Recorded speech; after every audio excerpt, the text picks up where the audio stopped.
right, so this throw is Koshi-Nage, which is hip throw. I mean, that's literally what it means.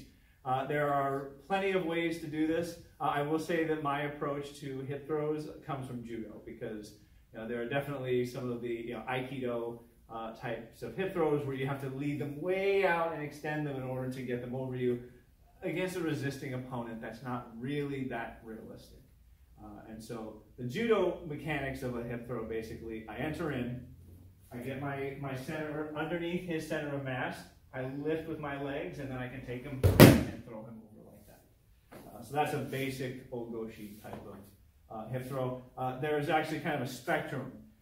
There's a shallower hip throw where I just get in here, bump up, and then I can throw him. That is known as Ukigoshi in the Judo world. And then the last one that we'll do here, so I did kind of a quarter turn. Ogoshi would be the half turn. And then just for the sake of argument, let's go this way. Then we'll do the full turn, or the 3/4 turn, Koshi-Guruma. I take him around like this, get him here in this position, and then there's a teeter-totter effect to get over there. And so all of these are Koshi-Nage.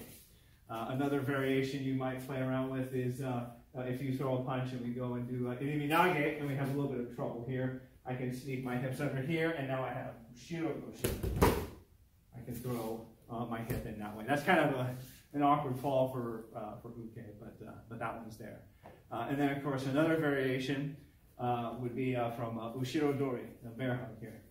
And so I actually will make use of the Ushiro-Dori solo exercise.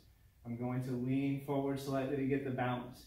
I'm going to make a breakout step, and I'm going to project and flick my hip, and then there's another version of the hip throw. But so, most important thing, in many cases you want to get under their center so that you can then mechanically lift them so that you can throw them. All right. And so I would say my general approach to doing Koshi-Nage against attacks would be, if a punch is coming, I'm going to come in here, a little bit of a distraction there, and then I can get in and do my Koshi-Nage. Important thing to realize is when you have somebody coming, if you're like this and you haven't done anything to affect their balance, this is kind of a dangerous position to be in.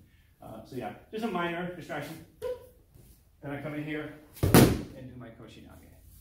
Another version, a roundhouse punch, kind of the same idea. It's virtually the same thing, just a little bit slightly different positioning.